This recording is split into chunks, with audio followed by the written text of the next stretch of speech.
قال رسول الله صلى الله عليه وسلم رضا الرب في رضا الوالدين আল্লাহ রাসূল বলেন মা বাপ সন্তুষ্ট তো আল্লাহ তাআলা সন্তুষ্ট ও সাকাতুর রব্বি ফি সাকাতিল ওয়ালিদাইন মা বাপ নারাজ তো আল্লাহ তাআলা নারাজ।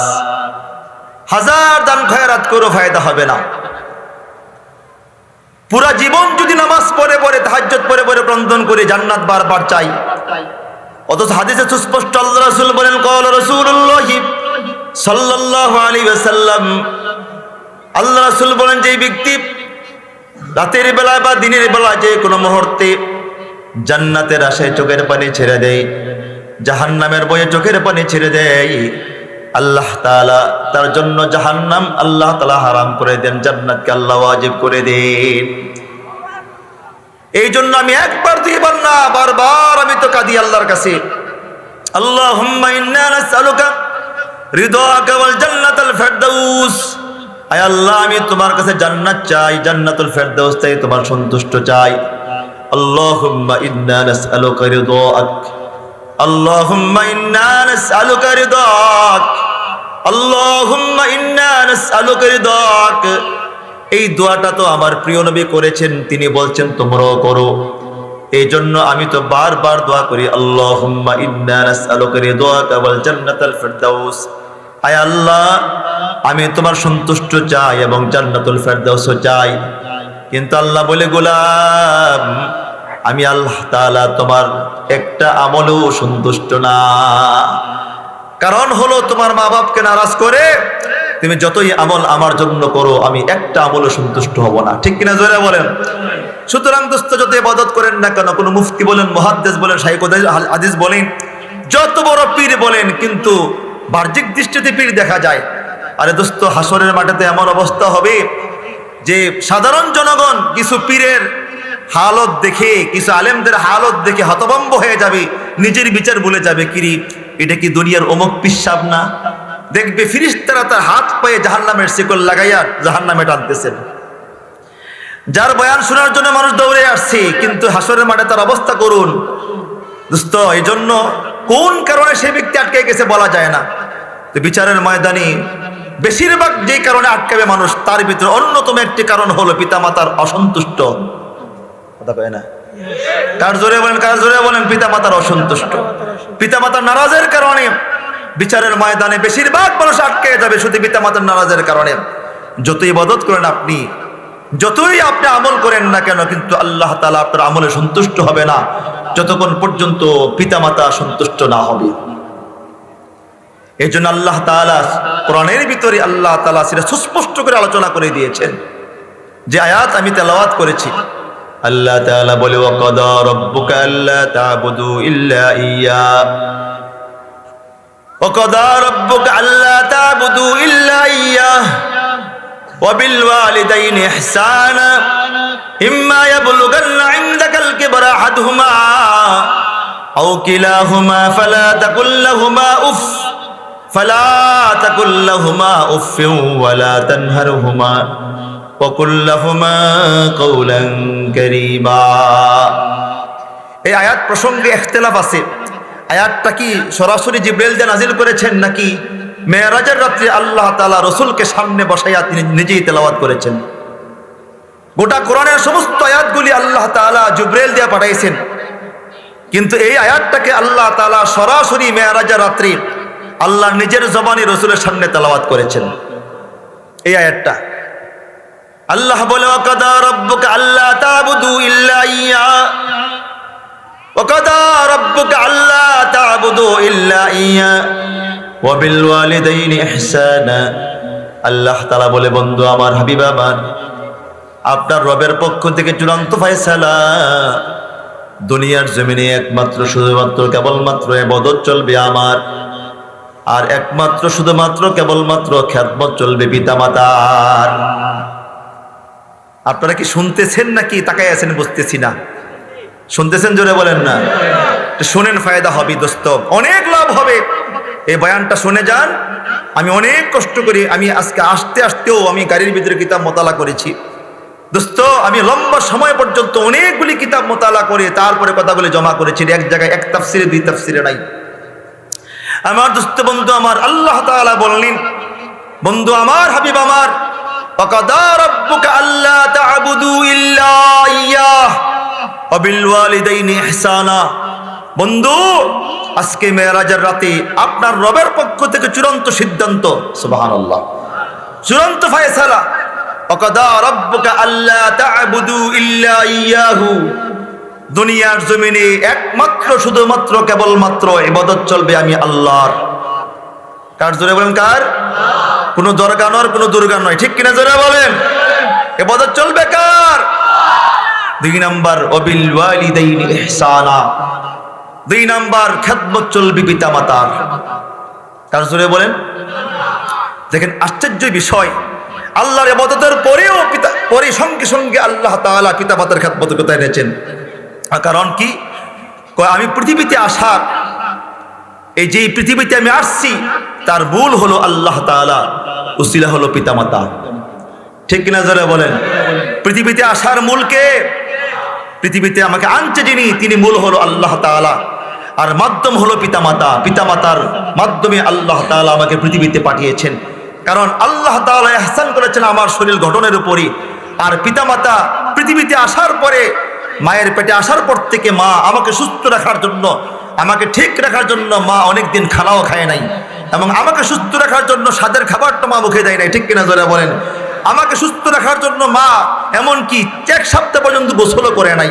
মাথার ভিতরে চুল জট হয়ে গেছে, কিন্তু সন্তানকে সুস্থ রাখার জন্য মা, সন্তানকে ভালো রাখার জন্য মা গোসলও করতে পারে নাই, ঠিক কিনা? যারা বলেন, এই জন্য আল্লাহ তাআলা বলছে যে আমার ইবাদতের পরে তারপরে খেদমত চলবে কার? জোরে বলেন, পিতামাতা।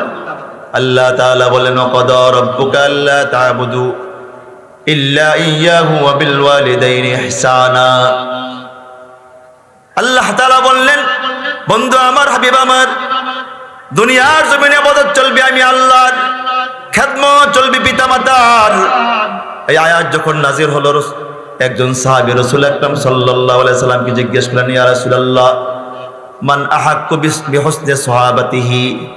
ইয়া রাসূলুল্লাহ, এই পৃথিবীতে পিতামাতার মধ্যে, এই পৃথিবীতে আমার কাছে সৎ ব্যবহার পাওয়ার জন্য, উত্তম ব্যবহার পাওয়ার জন্য সবচেয়ে হকদার বেশি কি? আমার কাছ থেকে উত্তম ব্যবহার পাওয়ার জন্য, উত্তম আচরণ পাওয়ার জন্য সবচেয়ে হকদার এই গোটা পৃথিবীতে সবচেয়ে বেশি কি? আল্লাহ রাসূল, উম্মুকা, তোমার মা। সুবহানাল্লাহ। কে? জোরে বলেন, কে?